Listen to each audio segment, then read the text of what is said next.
Masjidil Aqsa itu menjadi kiblat awal dan tidak bisa lepas. Walaupun kemudian kiblatnya pindah kembali ke Ka'bah, itu nggak bisa lepas. Sudah pernah menjadi kiblat. Suara Palestina. Assalamualaikum warahmatullahi wabarakatuh. Waalaikumsalam. Sahabat Dinas semuanya, berjumpa kembali di program Suara Palestina.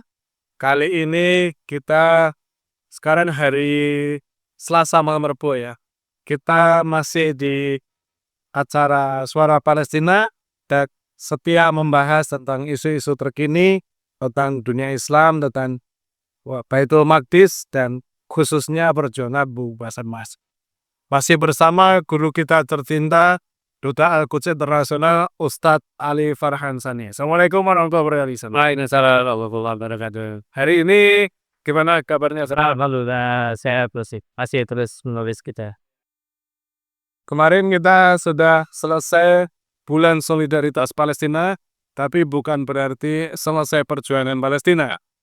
Kita perjuangan Palestina terus kita lakukan.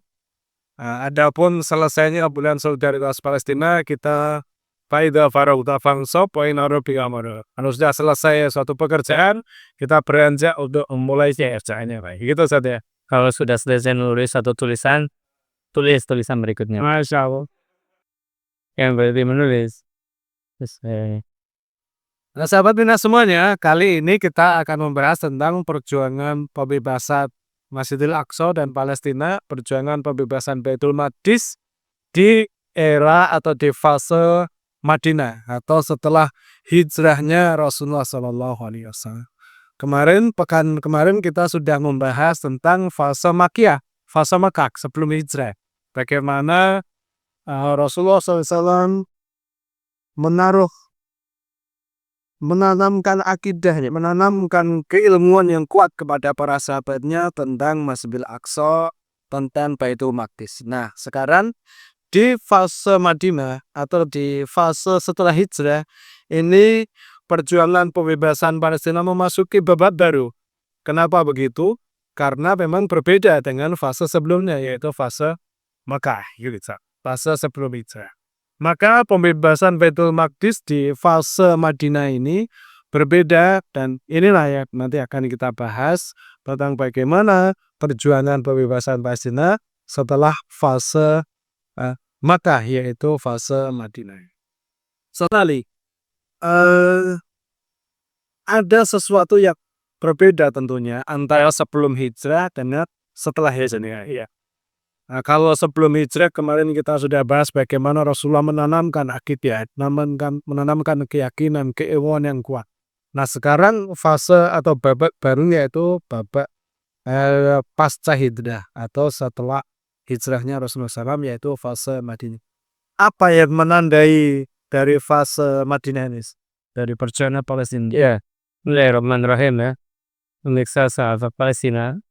Jadi kalau kemarin kita sudah bicara tentang bagaimana penanaman akidah tadi disampaikan terkait dengan Baitul Maqdis di Mekah atau Makkiyah lama 13 tahun ya. Kemudian Madinah 10 tahun. Kalau secara hitung-hitung 13 ditambah 10 berarti 23 ya. 23 bagi 2 itu tetap pertengahannya berarti 11,5 tahun. Itulah peristiwa Isra Mi'raj kurang lebih tahun ke-11 12 Hijriah, 11 12 Nabiah. Ini menunjukkan bahwa Hijriah Isra Mi'raj ini menjadi tonggak awal fase kedua setelah fase pertama. Kalau fase pertama Makkiyah lebih ke individu, artinya kan memang dalam represi, tekanan segala macam ya. Jadi makanya belum ada kewajiban sholat berjamaah. Akhirnya kewajiban sholat lain yang kita sudah bahas kiblatnya ke Masjidil Aqsa sejak awal kenabian. Kemudian yang kedua artinya dari individu kemudian beralih ke sistem umat di Madinah kan dipersatukan.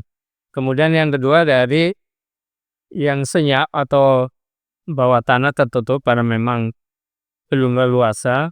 Kemudian masuklah Umar ya dalam Islam menjelang hijrah. Setelah hijrah lalu menjadi dakwah yang terbuka kemana-mana. Dan yang ketiga menandakan isu lokal yang tadinya di seputaran Mekah menuju isu global yang nanti akan kita bahas mulai dari ada askari ke menghadapi Imperium Romawi yang waktu itu penguasa globalnya kan itu. Jadi ini penanda yang membedakan. Di samping tadi kalau di Mekah 13 tahun ini penanaman akidah, kalau sekarang kita gambarkan literasi Iqra ya, dari Iqra akidah itu sangat kuat ya.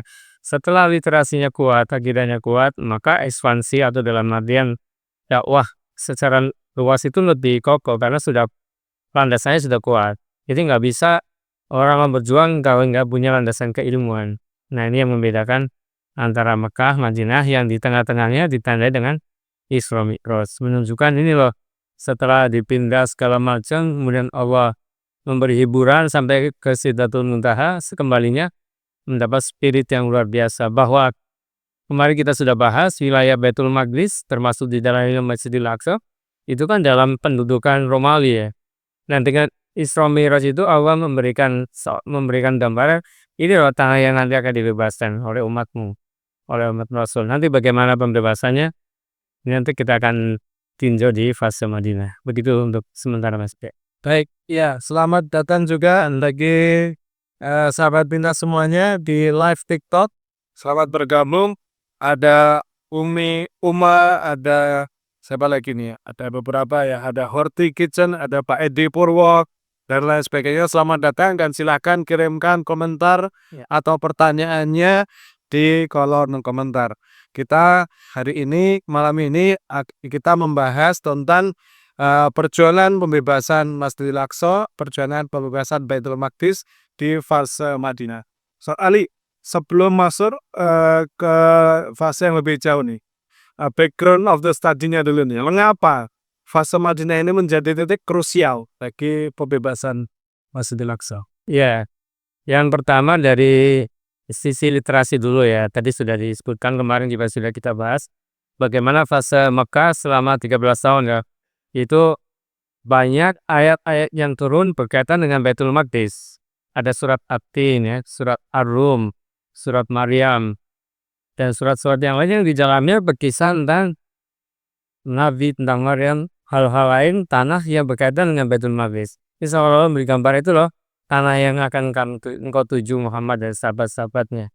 Ini sudah kuat, sudah cukup, semangatnya bagus, Isra Mi'raj barulah naik ke Madinah. Di Madinah mulai membentuk dua tahapan, yaitu kalau bahasa tadi kan idap ma'rizi ya, pengetahuan. Jadi sudah kuat, kemudian kalau mungkin bahasa geopolitiknya adalah idat siasi, bukan politik praktis. Maksudnya idat siasi adalah bagaimana mengembangkan ke zona internasional. Kayaknya ada mengirim surat ke Heraklius kan, mengirim utusan ke Parsi, ini ke negara-negara Najasyi termasuk. Itu menunjukkan bahwa mulai naik tahapan hubungan internasional. Jadi ini yang menjadi celah atau perhatian buat kita bahwa Islam berkembang karena kalau bahasa kita silaturahim ya. Karena adanya unsur hubungan internasional. Jadi Islam itu harus dikembangkan. Ma'rif ini harus dikembangkan, bukan hanya untuk level atau kita Indonesia. Itu harus kembangkan terus ke Asia Tenggara, ke Eropa, ke dunia, sehingga semua dunia itu tercerahkan tentang Islam. Apa yang sekarang kita bahas tentang Baitul Maqdis. Baru kemudian setelah itu berkembang, jangan lupa kan sekarang militer, siapa militer terkuat di dunia? Amerika, Israel yang didukung oleh Amerika, negara-negara harusan negara-negara Muslim. Karena Rasul mencontohkan untuk menghadapi kekuatan musuh, kekuatan seperti itu, di samping tadi pengetahuannya, wawasannya juga militer relatif fisiknya. Ya, makanya adanya perang Uhud, perang Badar segala macam itu kan di Madinah. Di Mekah ya memang begitulah skenario Allah. Belum memungkinkan karena masih awal, masih ditindak. Nah di Mekah jadi gerakan askari. Jadi di Madinah maksudnya. Makanya turun surat Al-Anfal 60, wa'idum nastatum min quwwah. Kerahkan segala kekuatan yang kamu miliki.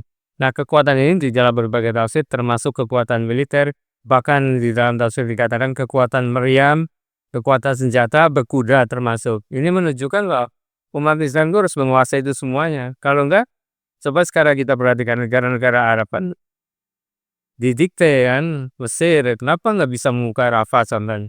Ya karena dia dapat bantuan militer dari Amerika tiap tahun. Yordania, Uni Emirat, dan negara-negara dalam tanda kutip tersandera. Kenapa? Karena kekuatan militernya di-backup oleh Amerika. Nah ini kalau kita kembali mengaca kepada fase Madinah, berarti negara-negara Muslim harus memiliki kekuatan militer. Tentu nanti akan sampai kepada tujuan beda dengan kalau tujuan militer Barat itu kan merusak. Kalau tujuan militer Islam untuk mempertahankan dan melindungi, ya itu perbedaan. Iya, dan disinilah mungkin peran negara-negara Islam oke saja ya, untuk bisa membangun kekuatan militer, untuk bisa mempertahankan setiap jengkal wilayah negeri Muslim. Harus ikut daurah dulu deh. Karena kawasan Baitul Maqdisnya kan harus kuat dulu. Sebelum membangun kekuatan militer harus ikut pelatihan intensif. Ya, jadi kita hati mereka itu. Baik, kami sapa, selamat datang yang sudah bergabung di Latikal Kegabaeti. Assalamualaikum warahmatullahi wabarakatuh. Alat sahakuna Allahu Akbar. Itu buat dia, habis ya. Ada Nisa Zara, ada Nurul Khoziza, ada Nena, dan lain sebagainya. Selamat datang dan silakan kirimkan komentar atau pertanyaan di kolom komentar ya. Dan kita semua bisa menjawab dan tercerahkan dengan pertanyaan dan jawaban yang akan diberikan ini. Kembali lagi ke fase Madinah saat ya. Di awal-awal Rasulullah hijrah, tepatnya mungkin 1,5 tahun setelah hijrah, itu ada perintah perpindahan kiblat dari Masjidil Aqsa ke Masjidil Haram. Apakah ini menjadi pertanda hubungan antara Masjidil Haram dengan Masjidil Aqsa atau bagaimana Ustaz melihatnya? Ya, jadi kalau kisahnya panjang ini karena kita meresum aja ya. Ketika awal kenabian setelah Al-Alaq, kemudian Al-Qalam, Al-Mutasir, Al-Muzammil atau Al-Muzammil Al-Mutasir itu kan perintah sholat tahajud ya, Qiyamul Lail, menghadapnya ke Masjidil Aqsa. Jadi memang sejak tahun awal Rasul itu menghadap sholatnya ke Masjidil Aqsa. Cuma karena Rasul waktu itu ada di Mekah, menjadikan Ka'bah di sampingnya, sehingga Rasul itu menghadap Ka'bah sekaligus menghadap ke Masjidil Aqsa. Kalau dihitung kalau Isra Mi'raj itu yang di hadis dikatakan 16-17 bulan Rasul menghadap Masjidil Aqsa itu sholat fardunya. Kalau sholat Qiyamul Lail sejak awal. Kalau digabung menghadap kiblatnya sejak awal kenabian sampai Isra Mi'raj, kemudian tadi sampai hijrah kurang lebih 1,5 tahun kemudian, ini jumlah totalnya 14,5 tahun. Jadi artinya lebih dari separuh hidupnya Rasul itu memang menghadap ke kiblat. Itu menunjukkan kaitan risalah Rasul dengan para nabi. Maksudnya menghadap ke Masjidil Aqsa. Ya, Masjidil Aqsa. Karena di para nabi hampir semuanya kan turun di Baitul Maqdis. Sementara Rasulullah SAW di Mekah. Nah ini gimana cara menyambungkannya? Itu Allah membuat atau ya memang Allah semuanya membuat mukjizat skenario-nya dari Mekah ke Masjidil Aqsa untuk Isra Mi'raj. Ini menunjukkan ini loh risalah yang tersambung. Kalau bahasa kitanya ada benang merahnya. Kemudian yang kedua ingin mengkonfirmasi bahwa Rasulullah dan umatnya itu yang akan memimpin dunia. Seperti Rasul memimpin atau mengimami para nabi, Rasul utusan Allah. Ini menunjukkan bahwa umat muslim itu harus memimpin dunia. Karena kalau dunia dipimpin oleh orang bukan non-muslim atau yang tidak iman kepada Allah, ya seperti sekarang diperintah dengan akal untuk merusak, menindas, menjajah, memerangi orang lain. Kalau Islam itu terbukti nanti pada fase Abu Bakar, Umar, nanti pada next berikutnya akan kita bicarakan. Itu fase Mekah dan Madinah yang sangat membedakan. Nah, kemudian di Madinah tadi kira-kira beberapa bulan kemudian dia masih menghadap ke Masjid Aqsa ya karena yang membuat berbeda begini ya, kalau sekarang di Mekah di sini sebagai gambaran di Mekah, ini Ka'bah, Masjidil Aqsa di sana. Kita kan sholat begini. Nah, begitu hijrah ke Madinah ke sana, Mekahnya di belakang kabarnya. Sehingga Rasul itu di dalam surah Al-Baqarah kan menandakan kesal kan nggak enak pas membelakangi Ka'bah. Itu kan kiblat awalnya sejak Nabi Adam segala macam. Nah, ayat turunlah dalam surat Al-Baqarah dikatakan pindahlah ke Al-Baqarah 142, 143, 144 dan seterusnya rangkaiannya itu. Ketika sholat dia pindah ke Masjidil Haram, ke Ka'bah. Ini menunjukkan bahwa ada dua hal pada ini. Yang pertama, semua yang berkaitan dengan perintah Allah samina wa ta'na. Nggak perlu banyak protes. Yang banyak protes malah orang Yahudi, kenapa pindah kiblat, bukan bareng sama saya, kurang lebih. Yang kedua ingin menghubungkan bahwa pusat dari petunjuknya itu ada di Ka'bah. Hanya setelah kiblatnya kembali ke Ka'bah, itu Masjidil Aqsa sudah terangkum karena sudah pernah menjadi kiblat. Nah, yang menjadi problem sekarang umat Islam ya sekarang sudah banyak kesadaran, masih belum menganggap itu bagian dari Islam, sehingga ya mau dijajah ya udah 100 tahun dijajah biarin aja. Ini menunjukkan bahwa Masjidil Aqsa itu menjadi kiblat awal dan tidak bisa lepas, walaupun kemudian kiblatnya pindah kembali ke Ka'bah itu nggak bisa lepas, sudah pernah menjadi kiblat. Sebagai contoh, Mas Vidi kan saya atau Mas Vidi kalau sholat atau kiblat sekarang kan ke Ka'bah, tentu kan pengen berkunjung ke Ka'bah ya, karena sebagai kiblat. Tapi kita kurang generasi muda mungkin kurang literasi. Kalau kiblat awal itu Masjidil Aqsa. Coba kalau itu disampaikan sehingga ada kerinduan, saya ingin ke Masjidil Aqsa karena itu kiblat saya, kiblat awal bahkan. Nah, itu diantara hikmahnya perpindahan kiblat.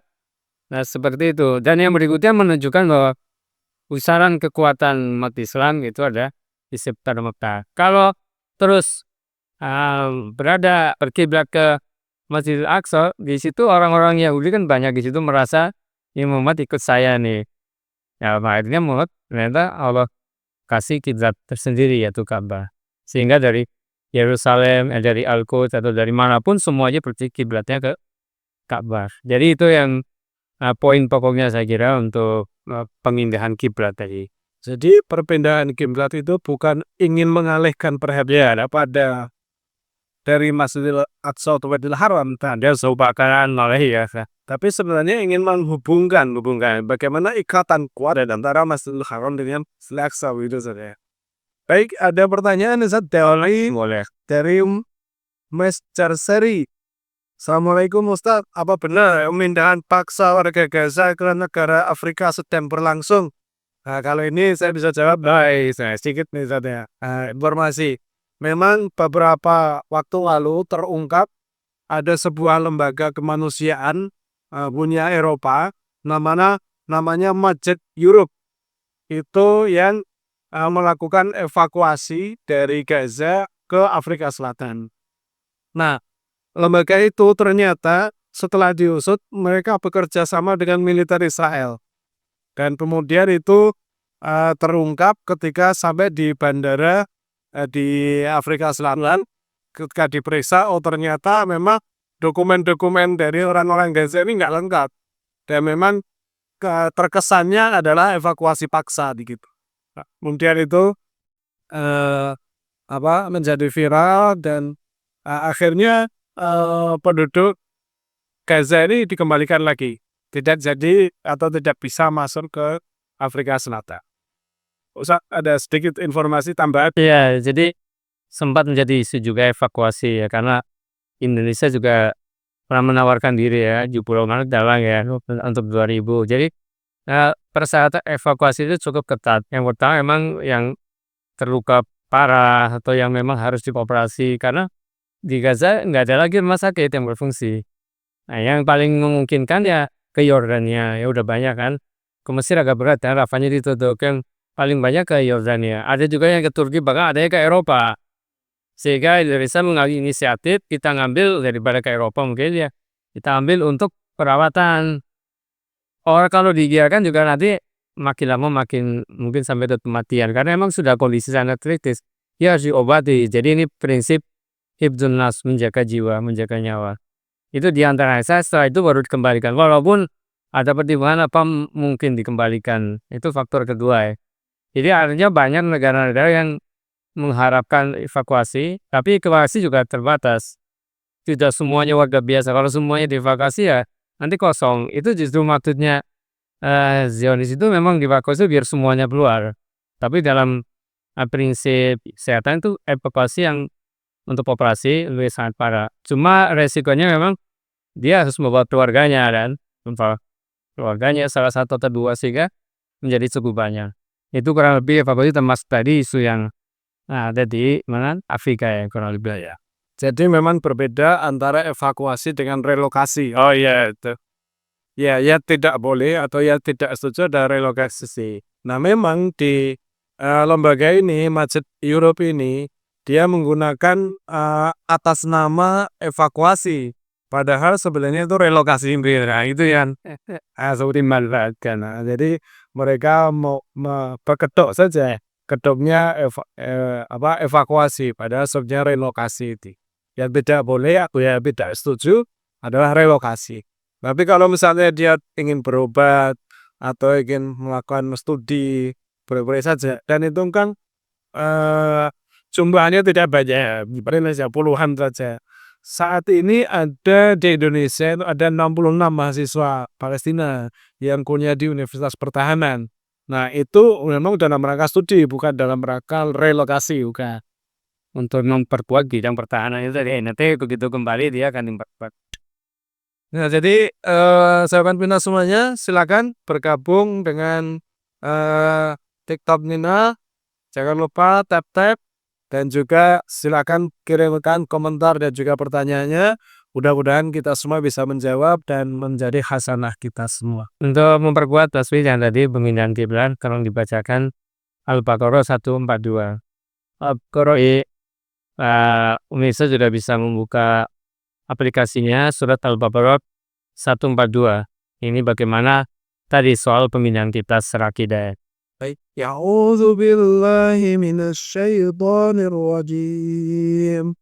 Sayaqulu as-sufaha'u minan nasi ma wallahum qiblatihim allati kanu 'alayha.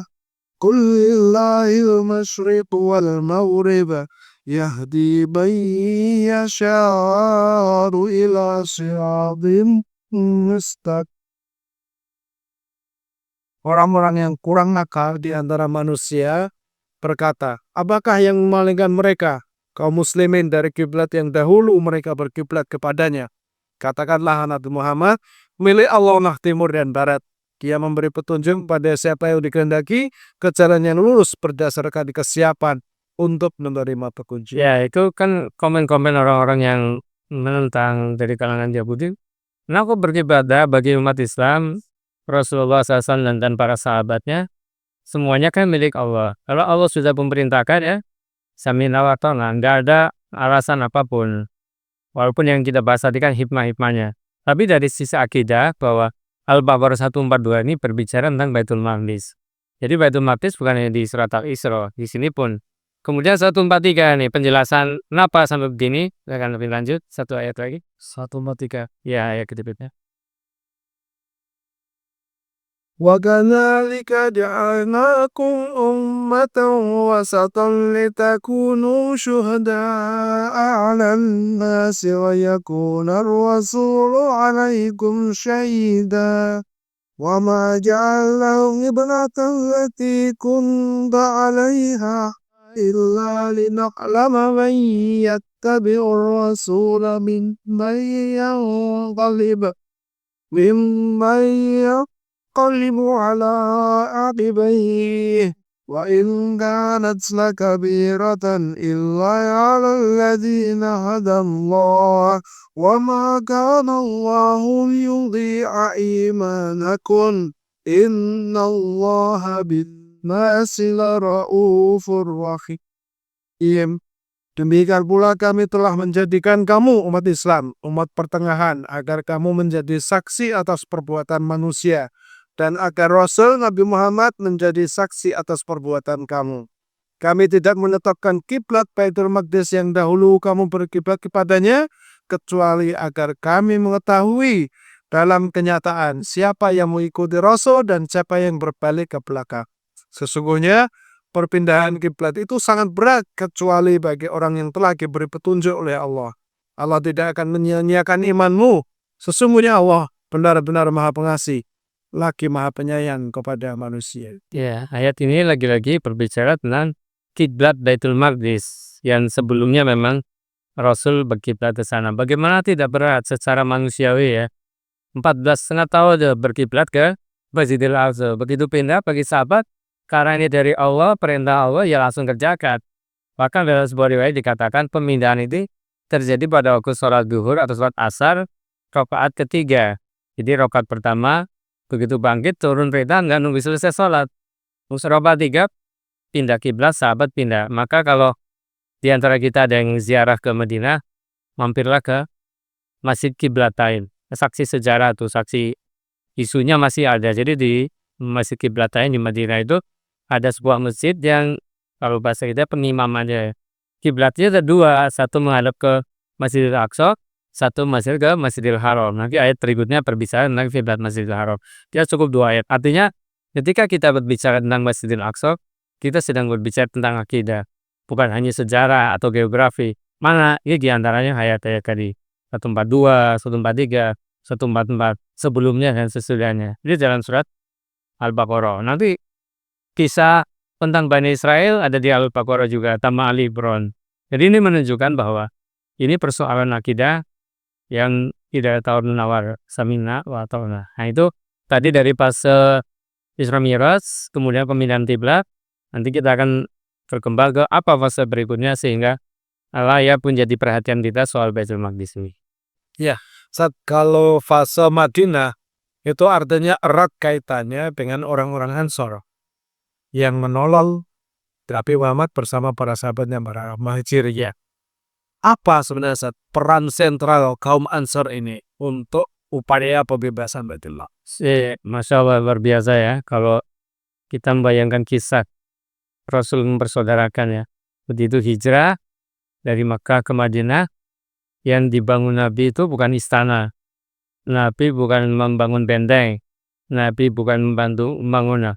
Yang dibangun pertama adalah masjid sebagai pusat sentral semua kegiatan. Ya ibadah, ya sosial sebenarnya, ya termasuk militer, ya, itu semua bersentral di masjid. Kemudian yang kedua, nah ini yaitu mempersaudarakan kaum Muhajirin dan Ansar. Muhajirin itu yang hijrah. Bagaimana Rasul melihat ya sahabat-sahabat meninggalkan semua harta kekayaannya di Mekah. Ada sahabat-sahabat yang keluar kemudian ada yang dihadang, silakan ambil semua, saya biar yang penting saya dia hijrah. Ini menunjukkan bahwa semuanya sudah ditinggal. Nah Rasul melihat mereka para sahabat datang ke Madinah nggak bawa apa-apa, nggak punya apa-apa coba. Nah kemudian diberilah akidah, dipersaudarakan dengan Ansor. Ansor dikatakan kepada orang Ansor nanti kemudian munculnya surat Ali Imran ya. Ini menunjukkan bahwa persatuan yang sangat kuat atasimu bihablillah jami'an wa la tafarraqu itu ada di sini. Sehingga sahabat itu sampai Abdurrahman bin Auf ini awalnya kan udah tinggalin semua hartanya di Mekah. Ke situ kan nggak punya modal apa-apa tuh. Sampai ditawari oleh ini saking luar biasa persaudaraannya. Sampai seorang sahabat Ansor menawarkan ya Abdurrahman tinggallah di rumahku. Nanti kita kasih modal karena dia memang bisa berdagang si Abdurrahman. Bahkan saya punya istri 3. Mana di antara istri saya yang kamu sukai, kamu ya pokoknya suka, nanti saya ceraikan, kalau sudah masa selesai iddahnya silakan kamu nikahi. Coba sampai mau menyerahkan ya orang tercintanya istrinya, tapi Abdurrahman juga nggak merasa dikasih itu langsung diambil ya. Dia juga tahu diri, dia hanya tunjukkan saya pasar. Jadi artinya ya tentunya diberi modal, kemudian dia berniaga di pasar. Kan terbukti beberapa tahun kemudian menjadi penguasa atau menjadi orang yang saudara kaya. Sepertiga jazirah itu ada di tangan dia. Nah, ini menunjukkan bagaimana persaudaraan kuat ya. Kalau dipersaudarakan si A dengan si B terus semua. Ini kan menunjukkan luar biasa ya. Nanti kita baca ayat-ayat. Ini menunjukkan bahwa sahabat Ansor itu makanya disebut Ansor penolong. Kenapa sahabat Ansor ini merasa harus menolong? Karena dia merasa bahwa sebelumnya sudah ada fase Isra Mi'raj. Ini juga sudah beriman, Isra Mi'raj sudah tahu juga kan sebelum hijrah kan dikirim orang-orang ke sana. Nah, setelah terjadi peristiwa itu, ini berarti kita harus menolong orang-orang Muhajirin untuk membela Rasulullah dan nanti kedepannya untuk membela Baitul Maqdis. Dan nanti kita akan ungkap kisah-kisah berikutnya bahwa peperangan militer yang dilakukan oleh Rasulullah SAW itu di backup penuh oleh orang-orang Ansor. Dari logistiknya, ya, dari persenjataannya, dari orang-orangnya juga. Ini luar biasa. Dan Logistik ini saya pernah nonton sebuah film Cina itu luar biasa. Judulnya apa? Cuma kurang lebih begini masih judulnya perang logistik. Jadi perang itu bukan hanya soal senjata militer, tapi logistik. Sehingga pada perang itu satu pihak hampir kalah, terus ada itu di mana menaruh logistiknya tuh musuhnya. Di sebelah sana dibakar semuanya, terus makanan airnya, kemudian saluran airnya dari atas diracun. Ini menunjukkan bahwa logistik ini sangat menentukan. Dan logistik ini di backup penuh oleh orang-orang Ansor. Nanti kita akan kaji berikutnya. Ya, tokoh-tokoh Ansor yang berjasa besar dalam upaya pembebasan Baitul Maqdis. Kita kenal yang namanya Ubadah bin Somit. Ada Abu Darda. Ada kemudian Mu'az bin Jabal. Ada kemudian Syarhabil bin Hasanah. Abad bin Bishr. Kemudian ada Nu'man bin Muqarrabin dan lain sebagainya. Tokoh-tokoh ini mereka memberi dukungan yang luar biasa kepada perjuangan pembebasan Baitul Maqdis. Tetapi yang menarik adalah sebenarnya Rasul yang menandai fase Madinah dengan fase Mekah sebelumnya adalah persatuan antara Muhajirin dan Ansor. Ansor sebagai pendukung setia, penopang bagaimana perjuangan Rasulullah SAW. Di sisi lain, sahabat-sahabat Muhajirin, Abu Bakar, Umar itu orang-orang yang visioner. Utsman itu yang visioner, yang memiliki visi yang ke depan untuk pembebasan Masjidil Aqsa. Bagaimana Ustaz bisa menjelaskan kepada sahabat Minna semua ini arti pentingnya persatuan Muhajirin dan Ansor dalam upaya pembebasan Masjidil Aqsa? Nah, orang-orang Yahudi sangat memahami ketika Muhajirin dan Ansar itu bersatu. Sehingga, wah ini kalau bersatu terus, dia bisa membebaskan Baitul Maqdis. Orang Yahudi sudah memahami. Akhirnya, bagaimana caranya agar Ansar dan Muhajirin itu timbul sengketa, ya, kemudian clash sampai perang. Memang dari dulu Yahudi itu mengadu domba begitu. Caranya gimana? Satu pihak, ini kan dua suku terbesar, klan terbesar di Madinah kan Aus dan Khazraj. Ini udah ratusan tahun berperang. Ya zaman dulu kan ya setelah perang antar suku udah seperti di mana-mana tuh sudah biasa ya. Turunnya Islam itu kan untuk menyatukan tadi. Nah, begitu berbaiat kepada Rasulullah, masuk Islam, kemudian perang itu selesai. Dengan serikat satu saudara. Nah, orang-orang Yahudi membisik-bisikan ke Aus, mengatakan dari Aus, ini Khazraj ini sebenarnya membenci kau segala macam lah. Nah, kemudian orang Khazrajnya juga begitu.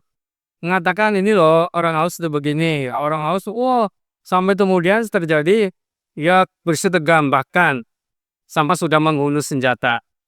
Ini kan masalah. Ini antar Muslim, orang-orang yang beriman yang di situ ada Nabi udah. Ya semuanya memang menjadi sebab turunnya ayat. Kemudian Rasulullah mendengar itu tahu, Rasul langsung bergegas. Jadi kalau ada hal-hal yang penting sebagai pimpinan langsung turun ya. Turun ke sana. Kemudian turunlah surat Ali Imran ayat 102 dan 103. A'udzubillahi minasyaitonir rajim. Ya ayyuhalladzina amanu taqullaha haqqa tuqatih wa la tamutunna illa wa antum muslimun. Kamu bertakwa kepada Allah. Jangan sekali-kali mati kecuali dalam keadaan muslim. Apa wujudnya takwa? Ayat 103. Wa'tasimu bihablillahi jami'an wa la tafarraqu. Rasul kita kan dipersatukan dengan Islam untuk bersatu, untuk berjamaah. Wala tafarraqu, jangan bercerai-berai, berpisah-pisah. Itu ayat berikutnya diuraikan bagaimana dulu kamu berada di tinggi neraka, di jurang, sekarang dipersatukan. Apa kamu mau begini lagi? Sampai kemudian para sahabat ini saling menyesal, menangis, kemudian menyatukan kembali. Nah, ini hati-hati dengan proyek adu domba Yahudi. Dan itu bukan hanya sekarang juga berlangsung sepanjang masa. Bagaimana Yahudi mengadu domba, umat Islam dimanapun, di negeri-negeri Muslim, termasuk di Indonesia, ini harus benar-benar menguasai. Jadi kata kuncinya adalah i'tasimu billah. Berpegang kepada tali Allah dengan pokok berjamaah bahwa engkau adalah saudaraku. Musuh kita bukan sesama kita, musuh kita adalah Zion. Kayaknya saya sering sampaikan kalau pertemuan NU, Muhammadiyah, Persis, kan itu satu barisan. Saudara-saudara itu bukan musuh. Musuh kita di depan Zion, sudah jelas. partai A, partai B, selama dia muslim itu saudara kita. Bahkan bangsa Indonesia yang notabene non muslim itu saudara satu bangsa kan. Kalau tadi saudara satu Islam, musuhnya adalah Zionis yang sedang menjajah Palestina. Kurang lebih begitu tentang bagaimana krusialnya gesekan tadi, tapi dipersaudarakan dengan berjamaah. Ya, Masya Allah. Jadi persatuan umat Islam ini menjadi kunci utama atau menjadi hal yang utama yang perlu dipersiapkan untuk upaya pembebasan Baitul Maqdis. Seperti halnya dulu Rasulullah mempersaudarakan antara Muhajirin dan Ansor. Pun ketika orang-orang Ansor, Aus dan Khazraj ketika ingin kembali berperang, Rasulullah turun tangan untuk mendamaikan. Jadi persatuan ini menjadi kunci utama dalam sebuah perjuangan apa saja, termasuk juga dalam perjuangan pembebasan Palestina. Silakan sahabat Nina semuanya yang ingin berkomentar, mengirimkan pertanyaan di live TikToknya. Ada Neneng Sastra yang mengirim apa nih? Mengirim pesannya I love you so much ya, insyaallah. Jadi kita semuanya saling mencintai dalam perjuangan dan takwa. Jangan diartikan mencintai yang lainnya. Kita ini saudara sesama muslim, saudara seperjuangan, kita saling mengasihi. Mudah-mudahan kisah kasih dalam perjuangan ini, saling mencintai dalam perjuangan ini sampai nanti di sisi Allah Subhanahu. Bahkan ketika di dalam surga pun ada sahabat yang mengatakan kurang dulu dia ngasih, saudaraku kalau engkau sudah masuk surga duluan, tolong cari saya. Mungkin saya lagi kebingungan, mungkin saya mau dibilang lagi panggil saya ke sana. Demikian juga saudaranya jadi ketika dia sudah masuk ke surga atau dalam daftar, dia yang dicari mana saudara saya dulu, yang satu komunitas muslim, yang satu pengajian, yang satu majelis taklim. Ya mungkin yang bukan satu pengajian kan, artinya ketemunya di tempat-tempat kajian ilmu di perjuangan. Dia cari di mana, kok nggak ada saudaraku, panggil dia.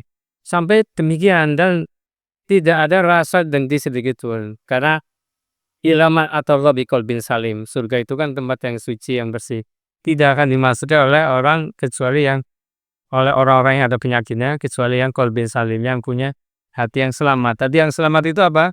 Yang jauh dari iri, dengki, apalagi hasad, apalagi mengadu domba tadi. Kalau sedikit aja rasa dengki ini menjadi penghambat.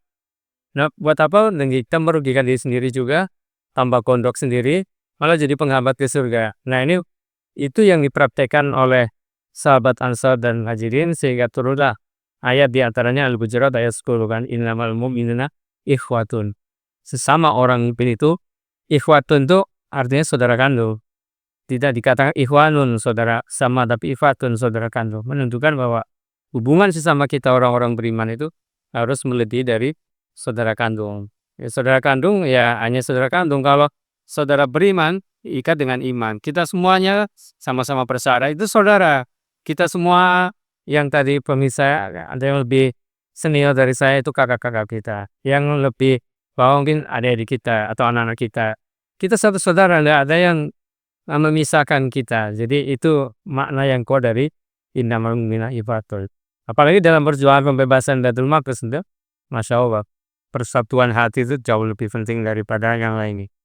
Ya, jadi kalau Ustadz Afta bilang gitu, saya membayangkan nanti kalau Ustadz Afta masuk surga, pasti nyari saya sama-sama dua yang dulu wawancara itu. Cuma kalau saya masuk surga, saya nggak nyari Ustadz Afta. Lah, itu menyari enggak. Nanti saya tanya mereka, Ustadz Afta mana? Kayak iya udah duluan. Allah, kadang. Kayaknya menyari ya. Kayak itu ada nih. Wow. Ya, jadi kasih sayang dalam perjuangan persaudaraan kita dalam perjuangan ini harus senantiasa kita pupuk, dan insya Allah mudah-mudahan persaudaraan kita sampai nanti di akhirat. Amin ya rabbal alamin. Saat kembali lagi ke pertanyaan tentang fase Madinah, Zat. Kita semua tahu bahwa di Madinah, fase Madinah itu ada kita kenal namanya Piagam Madinah, yaitu sebuah kesepakatan di antara para penduduk Madinah, antara kaum muslimin, ada juga kaum yang belum masuk Islam, yang mereka bersepakat untuk membangun sebuah perdamaian. Apa hubungannya Piagam Madinah ini dalam upaya perjuangan pembebasan Palestina? Ya, jadi setelah Rasul dikabari pembebasan Baitul Maqdis secara spiritual melalui Isra Mi'raj, itu penanda spiritual, istilahnya de jure-nya secara hukum Al-Aqsa itu sudah bebas pada waktu Rasul mengimani. Walaupun secara de facto masih dalam pendudukan kan. Begitu hijrah, Rasul tadi sudah mempersaudarakan, sudah membangun masjid. Nah, di dalam masjid di bagian belakang itu ada sufa, tarbiyah. Jadi tarbiyah itu nomor awal, paling awal tadi. Nah, kemudian karena di situ kan sebelum Rasul hijrah nama kotanya Yasrib ya. Kemudian oleh ya Rasul diganti, jangan kita gunakan Yasrib lagi, tapi gunakanlah Madinah atau Rasul atau Madinah. Nah, di situ bukan hanya umat Muslim, ada juga umat Yahudinya, umat Nasraninya, dan mungkin umat yang lain yang belum beragama. Nah, ini Rasul mengadakan, artinya ada yang nanya juga bagaimana normalisasi dengan Yahudi, kan boleh-boleh aja. Alasannya tuh Madinah atasnya. Nah, ini yang membedakan. Agama Madinah, Rasul kedudukannya tidak di bawah Yahudi. Ya, kalau sekarang di bawah kendali siapa itu? Abraham Accord ya 2022. Di bawah Amerika Trump. Jadi sama sekali berbeda. Kalau Madinah, Rasul yang membuat draftnya. Kalau setuju oke, nggak setuju ya udah kita menangguh. Nah, ini Piagam Madinah. Intinya ada 3 hal poin yang banyak sih, panjang tuh kan yang saya tangkap. Pertama, tentang kesepakatan keamanan dan pertahanan. Jadi keamanan warga itu menjadi tanggung jawab bersama. Jadi ada pertanyaan, itu hampir sama nanti kalau kita cerita tentang Piagam Umar ya. Nah, itu kok orang yang Muslim dimintai jizya kalau pas sekarang pajak. Itu tetap beda jizya dengan pajak. Ya oke lah. Nah, kalau kita bicara jizya itu tidak semua yang non-Muslim yang memiliki kemampuan cukup. Dan itu jumlahnya sedikit. Jauh lebih sedikit dari zakat. Kalau Muslim wajib zakat, ada stopnya kan. Nah, jadi artinya tetap nah itu pun jizya pun dikembalikan kepada mereka untuk keamanan, untuk pengaturan pasukan segala macam. Itu yang pertama, keamanan. Yang kedua, hukum dan keadilan. Termasuk di pasar tidak boleh ada riba segala macam. Itu menunjukkan bahwa hukum dan keadilan itu berlaku untuk semuanya, bukan hanya untuk Muslim. Non-Muslim pun diperlakukan sama di mata hukum. Antara pimpinan, antara rakyat, semuanya sama di hadapan Rasul. Nah, ini menunjukkan bagaimana kesetaraan Rasul mendudukan Muslim dengan non-Muslim, dengan Yahudi sekalipun. Keadilan ini kata kunci dalam dakwah Islam. Jadi tidak bisa kita membeda-bedakan dalam hubungan kemanusiaan. Kemudian yang ketiga ya ekonomi dan sosial, termasuk kalau orang bilang pemerintahan. Jadi dalam bidang ekonomi sosial pun komunitas boleh, ada pertanyaan, boleh nggak kita berdagang dengan orang Kristen itu tetangga kita? Boleh, ya boleh. Boleh nggak kita berdagang dengan Yahudi? Ya boleh, selama tidak mengganggu. Nah, sekarang Yahudinya membunuh umat Islam, ya harus boikot. Kalau udah mengatakan tadi itu kan Piagam Madinah, boleh kita jualan dia, boleh. Tapi kalau dia tidak merusak, nah itu bukan hanya merusak, mengganggu, membunuhin. Ya nggak bisa. Kadang-kadang nah ini tentunya daurah buat para emir-emir Arab ya, sampai berjabat tangan untuk normalisasi. Alasannya kan untuk keamanan, untuk ekonomi, militer segala macam. Tapi bersalamannya dengan orang yang menumpahkan darah saudara-saudara kita di Palestina. Jadi artinya itu tidak adil juga normalisasinya. Bagaimana ya menjalin hubungan tapi tidak sesuai persis dengan Piagam Madinah kalau kembali ke sini. Nah, itu ternyata Piagam Madinah ini dipandang merugikan orang-orang Yahudi karena mereka menguasai pasar dengan sistem riba.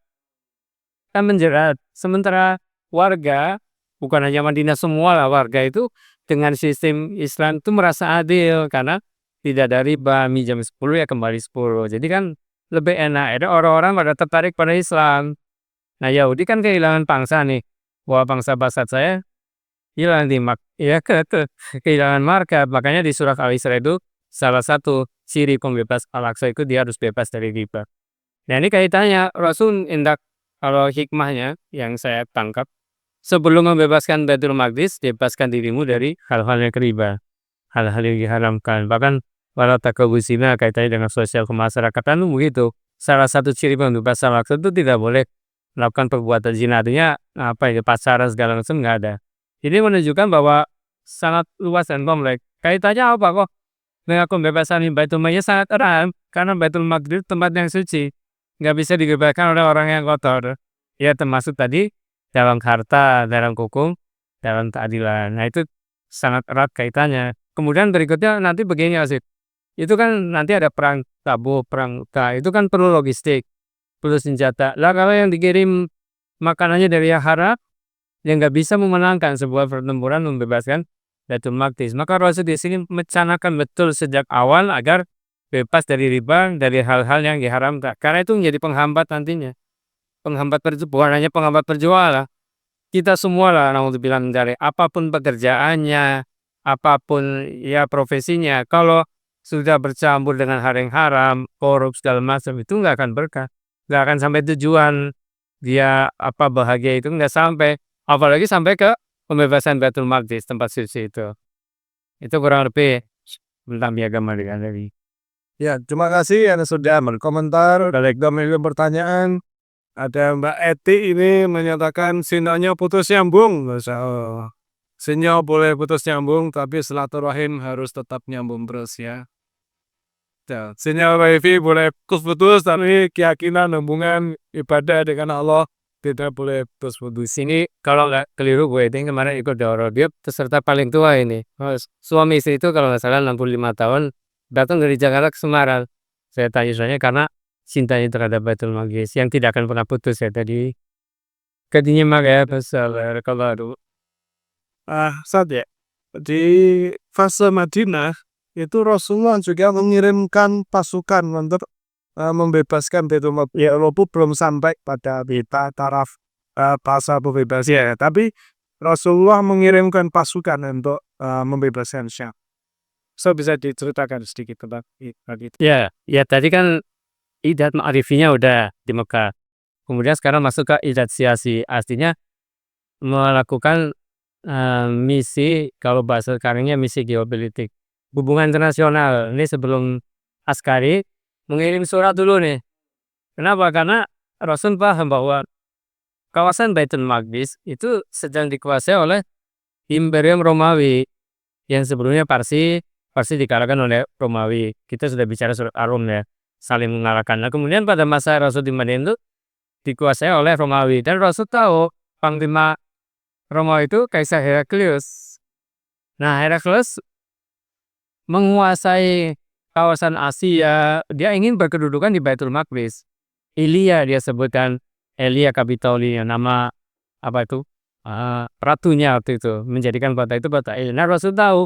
Akhirnya Rasul kirim surat kepada Heraklius langsung menyampaikan surat, bukan surat untuk menunjukkan bahwa agar engkau masuk Islam supaya selamat.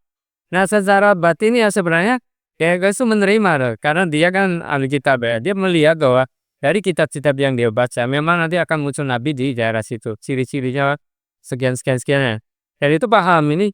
Makanya ketika untuk memverifikasi, Heraklius itu nyari pedagang dari Arab Saudi mana nih yang sedang berkunjung ke Sam, karena ila fi Quraisyin ila fi kan orang-orang Jumudu, orang Arab banyak kan saudagar. Kalau musim dingin itu Yaman, kalau musim panas itu ke Palestina atau ke Baitul Maqdis. Ini menunjukkan bahwa dari sini pun umat Islam harus menguasai ekspor impor sih. Kalau nggak sekarang terjajah ekspor ekonominya. Nah, sekarang harus anak-anak kita ada yang menyedai generasi yang eksportir importir, tapi yang berbasis Al-Qur'an. Nah, akhirnya Rasul kirim surat. Walaupun kemudian singkat nanti bisa dilihat di perjalanan bagaimana diskusi Heraklius dengan Abu Sufyan ya, kita tanya bagaimana Muhammad. Padahal ya, Abu Sufyan itu kerabatnya yang masih belum Islam, masih memusuhi. Tapi karena ini kerabatnya dijaga juga kan, Muhammad itu kadang menang, kadang kalah, tapi pengikut semakin banyak.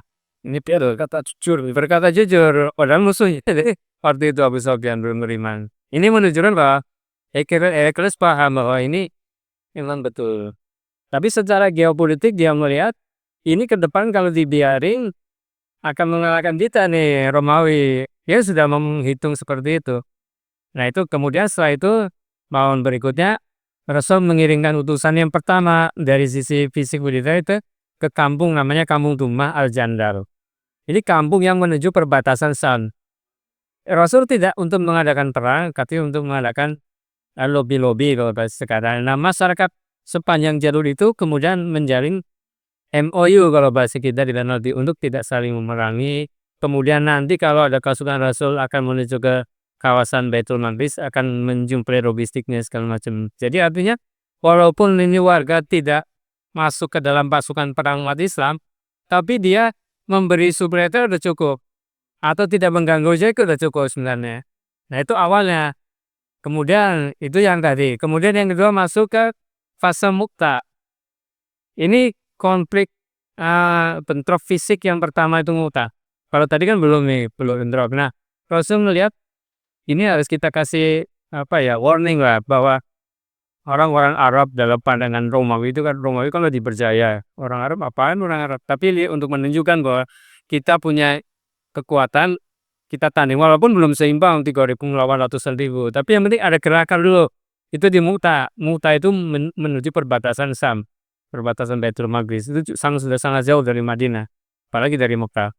Nah, setelah itu tahun berikutnya tahun 9 ini mengadakan perang Tabuk. Ini jauh lebih dahsyat, 30.000. Jadi Rasul benar-benar ingin memberikan eksistensi lah bahwa ini umat Islam itu bukan umat sembarang. Umat Islam itu nggak bisa dipandang sepele. Umat Islam itu benar-benar luar oleh. Umat Islam itu tinggi kedudukannya. Umat Islam itu kuat dalam bidang fisik, dalam bidang militer, dalam bidang kemasyarakatan itu kuat, nggak bisa dipandang remeh. Maka kirimlah 30.000 pasukan yang sejak itulah kemudian orang-orang Romawi berpikir, wah ini pasukan baru nanti kelak akan mengalahkan kita. Karena waktu itu kan pasukan Romawi mau berbuat jahat di mana-mana, membuat kerusakan. Jadi bukan semata-mata berperang bukan, tapi untuk menghentikan kejahatan lebih jauh lagi. Makanya sekarang kenapa kita harus menghentikan Zionis, karena akan membuat kerusakan yang lebih-lebih harus dihentikan. Tapi karena kita belum seperti fasenya askari tadi, militer kita belum, maka kita harus membenahi dulu sistem makriti dulu, pengetahuan dulu, baru nanti siasi, baru ke sambil jalan dua-duanya dijalankan. Ya aksi demo jalan, kirim bantuan jalan, tapi dawat-dawat terus harus dijalankan karena itu yang akan menentukan jangka panjangnya gitu ya sih. Itu kurang lebih secara global bagaimana perhatian Rasul itu terhadap Baitul Maqdis sangat luar biasa.